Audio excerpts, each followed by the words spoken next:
watch all of his story. My mom pushed my plate of breakfast eggs away and poured me a bowl of cereal. Mom, can you stop treating me like a baby? I'm 23, but she patted my head. His face looked like a baby. Not gonna cap. Handed me a juice box. Whatever you say, sweetie. She gave me a plastic spoon. I face-palmed and walked away. But that night, she stormed in while I was gaming and unplugged my console. It's past your bedtime. It's 9 p.m. I pointed at the clock, but she was already ushering me to the bed. Exactly. You should have gone to sleep an hour ago. He looks 20. You should be able to do what you want. You should be able to stay till 10. My mom pushed my plate of breakfast eggs away and poured me a bowl. Like a baby. I'm 23, but she patted my head and handed me a juice box. Whatever you say, sweetie. She gave me a plastic spoon. I face-palmed and walked away. But that night, she stormed in while I was gaming and unplugged my console. It's past your bedtime. It's 9 p.m. I pointed at the clock, but she was already ushering me to the bed. Exactly. You should have gone to sleep an hour ago. She took my phone and walked out, locking my door. I despised living with her and needed my own place, so I secretly applied for a job. The day of my interview, I told her I was meeting a friend and would be back for 6, then got dressed in the bathroom and snuck out. I walked into the interviewer's office, my heart pounding. But as soon as I sat down, the door behind me opened. Mom walked in smiling, and my stomach instantly dropped. What are you doing here? Mama's just here to watch. We're gonna talk later about you lying to me about where you're going. She pulled up a chair and sat beside me. The interviewer had an awkward smile and chuckled. So tell me about yourself. I don't know what she's gonna say. She's probably gonna jump in.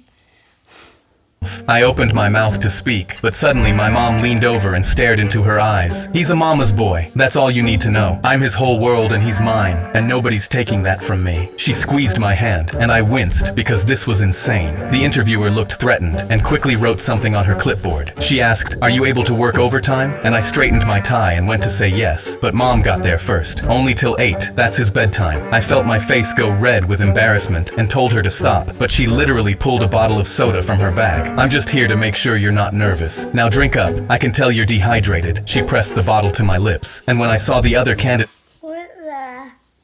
Why? watching through the window and laughing, I snapped. I smacked the bottle away. The soda splashed all over Mom. I hate you. I shot up from my chair as my voice cracked. You're sick in the head. I never want to see you again. Her mouth fell open as she grabbed my sleeve. You don't mean that. You're just cranky because you didn't eat your breakfast. But I ripped my arm loose and threw both middle fingers up in her face. The interviewer sat there watching everything unfold. Mom gasped with tears in her eyes. You are grounded, young man. But I was already storming out. I turned back to the interviewer at the door. Also, if you still consider hiring me, I can do whatever overtime you need. I looked my mom dead in the eye. Her bedtime. My mom. That's so funny. I started stealing as much as I could. As soon as the bank guard walked away from the vault door, I quietly cracked open every deposit box I saw, filling my bag with cash and jewelry. This was a black market bank. Everything inside belonged to the worst drug traffickers and war. But Loki me, getting all that money, but I'm rich like that, but.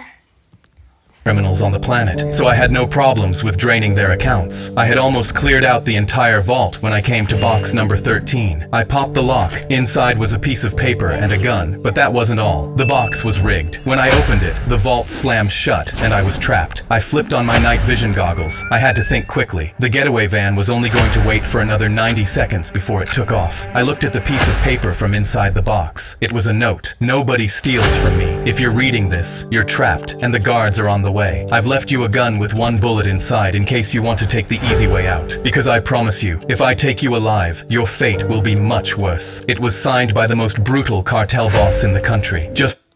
But why are they so dangerous, bruh? I don't think so. He could do this easy. Then, I heard the footsteps of guards outside the vault, and the door started to open. 3 guards stood in front of me with their guns raised. The lone ceiling light outside the vault flickered one time, and I realized that there was only one way out for me. I reached for the gun in the box. The guards moved closer. Hey, freeze! What do you think you're doing? I raised the gun and said, taking the easy way out. I shot the light, and the room went pitch black. The guards stumbled around blindly. I flipped on my goggles and made quick.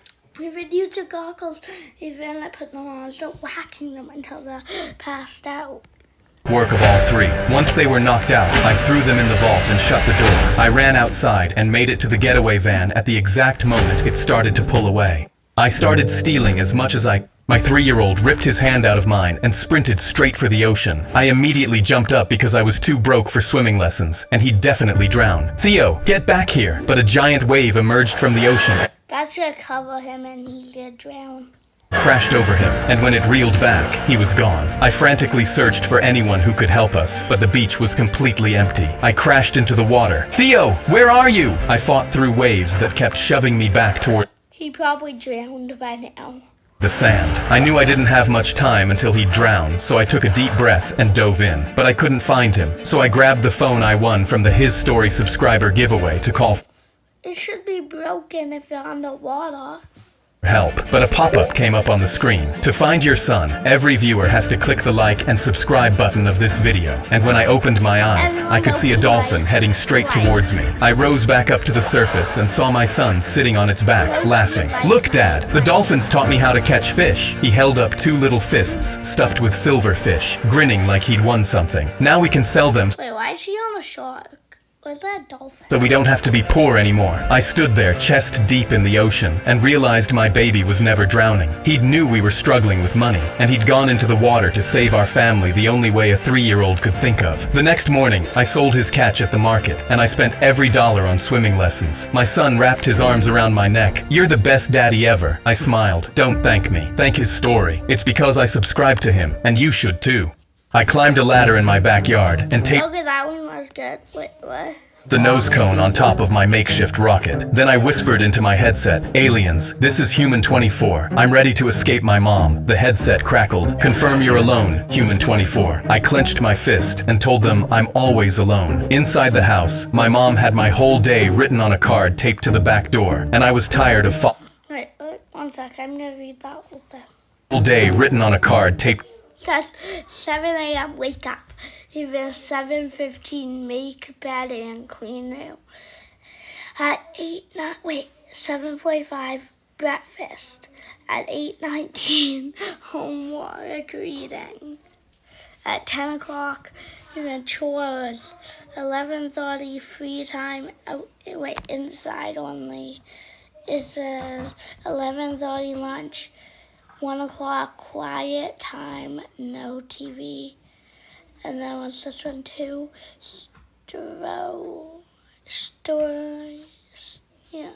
Practice half. Wait, yeah. And then it's 4 p.m. is outside play, backyard only. And then 5:90 is not the time. Okay, well, 5:90. Wait. Oh, at 5:90. 5:90. Even come inside. Dinner's at 0:00 p.m. 6:45 is shower and pajamas. And that's at 7:50 p.m. Even brush teeth. And then what's this? 7:30 p.m. Even curfew. No. Okay, whatever. Let's keep going. the back door, and I was tired of following her schedule. "Get me out of here," I said. "I'm done being her prisoner." "Copy that, Human 24. But don't tell anybody." I said I wouldn't, and that's when a huge shadow came up the side of my rocket. I turned around and went pale, because my mother was standing there with that same look that she used to scold me. She pulled the headset down around my neck and asked, "What the hell are you doing? It's time for your curfew." So I looked into her eyes with a smirk. "I'm launching into space. The aliens are coming for me, and they're helping me I think the fake aliens.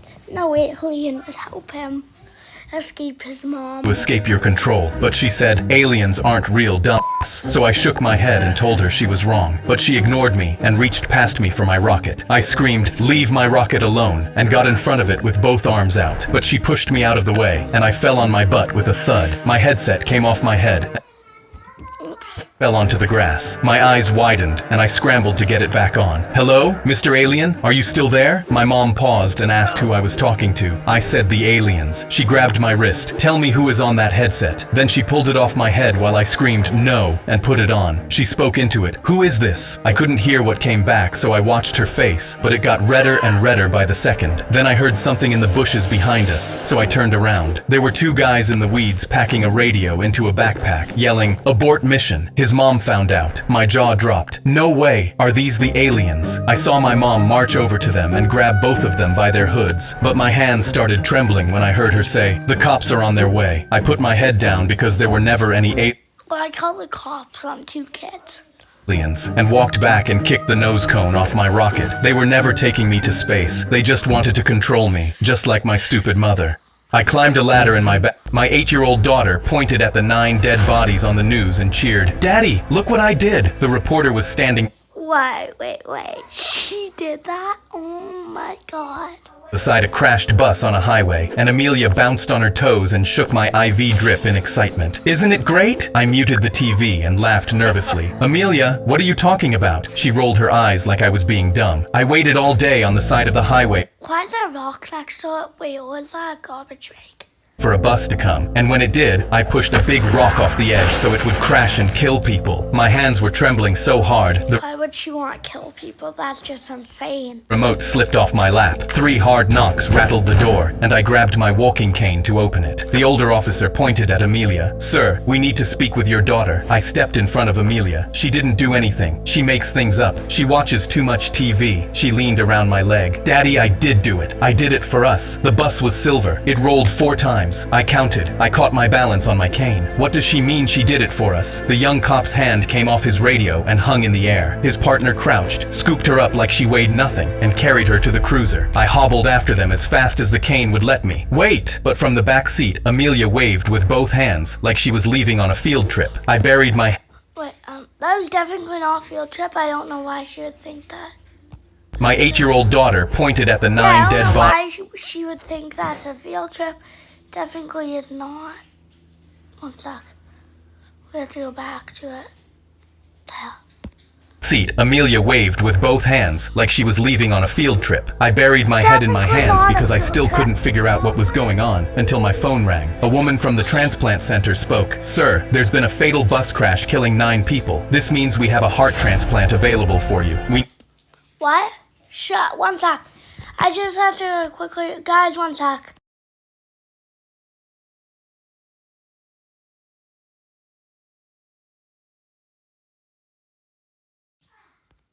Yeah, guys, I'm back. Need you tonight." I covered my mouth with my hand. My daughter had killed 9 people to get me a heart transplant, and it worked. "Sir, can you come in?" I said yes. My 8-year-old daughter pointed at the 9 dead. Bruh. I don't know why. My 8-year-old daughter pointed at the I pressed the guard's master key into a bar of soap the second his back was turned, holding my breath while the shape of the key sank in. My cellmate Reggie stood in the doorway, blocking the guard's view with his body. I'd been sent to prison for a murder I didn't commit, and my lawyer had stopped picking up my calls. I had to take matters into my own hands, or I'd be facing the electric chair next week. Every night, I melted plastic spoons over a lighter. Reggie snuck in from the kitchen, pouring the melted plastic into the soap key bit by bit until it finally held its shape. A guard walked past my cell twice while I was in the middle of pouring, and both times I shoved everything under my mattress, my heart pounding so hard I was sure he could hear it. On the 5th night, the key snapped clean in half the second I tried to test it in my own cell door, and I had to start the That looks like a jail key, but broken in half. I think he's trying to make plastic one.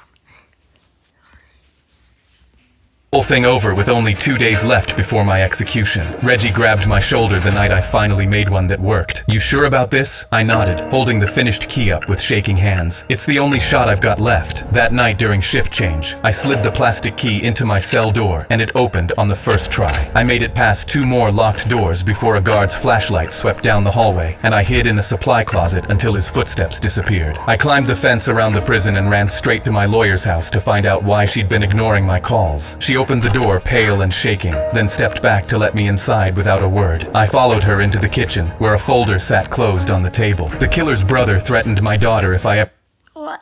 There's a killer now? came forward with this. That's why I stopped answering. I didn't want you dragging me back into it. She slid the folder across the table toward me with both hands. But you don't deserve to die. I flipped it open, and inside were the real killer's fingerprints, which had been matched to the scene, and I finally felt hope that I would get to live. I turned myself back in that same night, holding the proof in my hands, and my execution was cancelled. Yes. I pressed the go- That, guys, I forgot one. We just have to find it.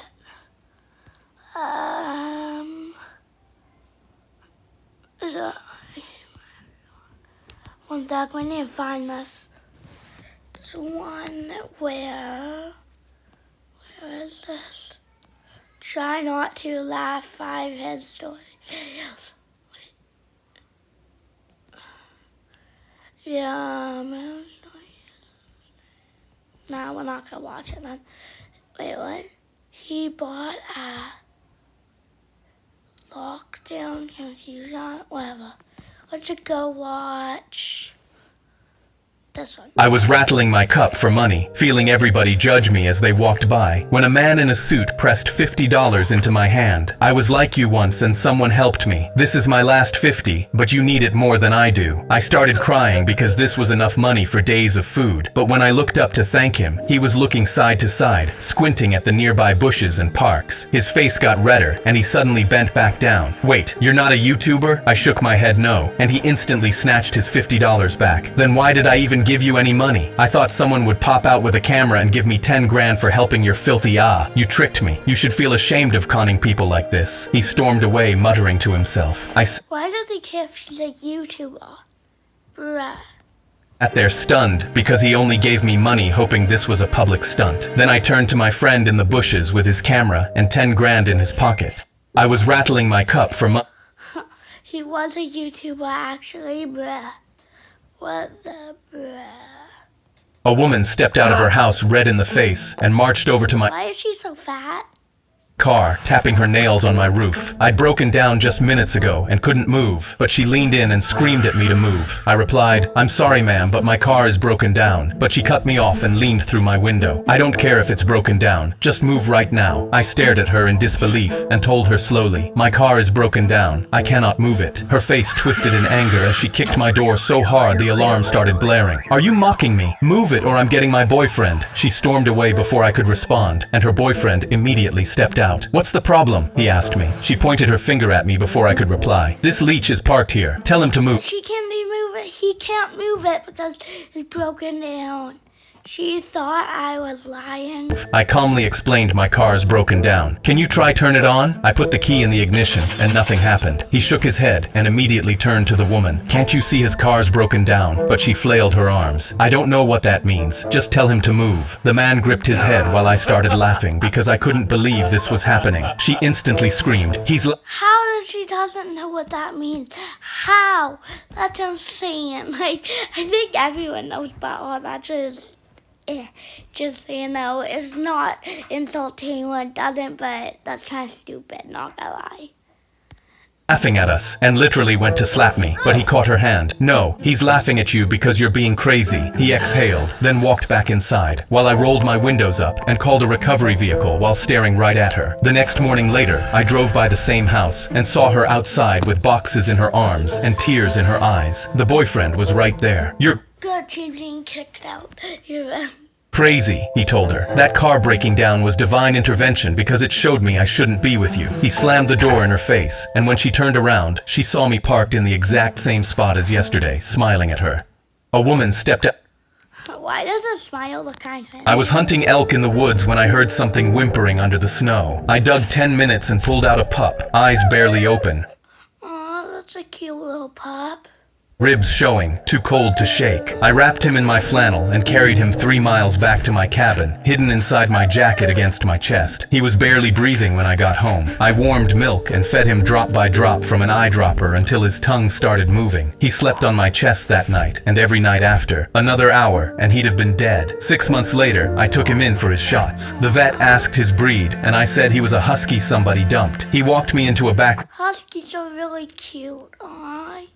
He's so adorable. Room and shut the door. That's not a husky. That's a northwestern gray wolf. Maybe 200 left in this country. He slept in my lap on the way home with my hand on his head, and I never told a soul. I raised him like he was my own kid. 2 winters later, 3 trucks pulled up my driveway, and 3 men in camo got out with rifles. The lead one walked up to my porch like he owned it. Got a tip you've been hiding something up here. Where is it? I stepped outside and pulled the door shut behind me. There's no animal. He laughed. Come on, man. We know exactly what you got. That thing's worth 40 grand to a trophy hunter and we'll cut you in. I told him to get off my property. He held up a folded paper. State signed off on it, friend. Ain't your pet? It's a wild animal. I didn't move. He cocked his rifle and aimed it at my chest. We're walking out with that thing. Don't matter if you're standing there or not. That's when the door behind me flung open and 120 pounds of white fur came through it with his teeth already showing. He launched himself at the lead hunter. The rifle went flying into the porch ceiling while my boy held him down and opened his jaws. I closed my eyes as the hunter started screaming. The other 2 hunters dropped their rifles and ran. I opened my eyes. The lead hunter dragged himself away, missing a couple fingers off his shooting hand. He walked back to me, snow and blood on his mouth, and pushed his head into my hand. I'd spent 3 years thinking I was protecting him, but he'd been waiting for his turn to return the favor. He still sleeps on my chest every night, and nobody comes up that mountain to bother us anymore. I was hunting elk in the woods when Good. I was chipping a rare gem out of a cave wall in the Amazon rainforest when a tribe dropped down from the surface, circling me with daggers pointed at my chest. I threw my hands up, my heart hammering. My father spent his whole life hunting this gem and never found it, and now I had to make it out alive with this gem to complete his dying wish. I pulled out my phone and showed them a picture of the gem, hoping they'd let me go, but they started screaming in a language I couldn't understand and jabbing their daggers at my face like I offended them. I'm just here for the gem, I swear, but 2 warriors ripped my backpack off my shoulders. No, my gear, my samples. Then they slammed me to the ground as their shaman lifted my father's rare gem into a beam of light, glowing, shifting from milky white to deep violet, and the whole tribe dropped to their knees. That's when I realized they worshipped the stone because it glowed. So I dropped to my knees too and bowed at the gem, praying it would save me. But they all looked at me with disgust, yanking me up by my hair, furious that an outsider dared bow to their god. I begged, but they dragged me out of the cave, through the forest, and into their village, where a stone altar sat stacked with kindling. They forced me to my knees on top of it and tossed my backpack onto the pile beside me. When they raised their torches, it hit me. They were going to burn me alive, and I'd die without ever completing my father's wish. The torches dropped, and flames roared up around my knees. Then I remembered how their gem glowed, and it gave me the craziest idea. My UV flashlight could make my own stone samples glow the exact same way. So I lunged for the bag with shaking hands, and the tribe roared, shoving their torches into the kindling and pressing their daggers against my back. I grabbed the flashlight and a fistful of stones anyway, and swept the light over them as the flames climbed higher. They glowed and shifted from white to violet, the same glow as their god, and the whole tribe froze, then dropped to their knees in worship. Not for the stone this time, but for me, their new rock god. They doused the flames and pressed their sacred gem into my hands as a peace offering. My father never found it, while I walked out a rock god holding it. I was Guys, I'm ending it here. Like and subscribe. Am I a good YouTuber or a bad YouTuber? Comment yes or, well, actually don't comment. I don't have it enabled. But like for no and subscribe for yes. Actually, like and subscribe for yes and share for no. Okay? Bye guys, make sure you like and subscribe. I'll miss you guys even for the next video. I have a new member coming into the series. And bye guys, see you on the next.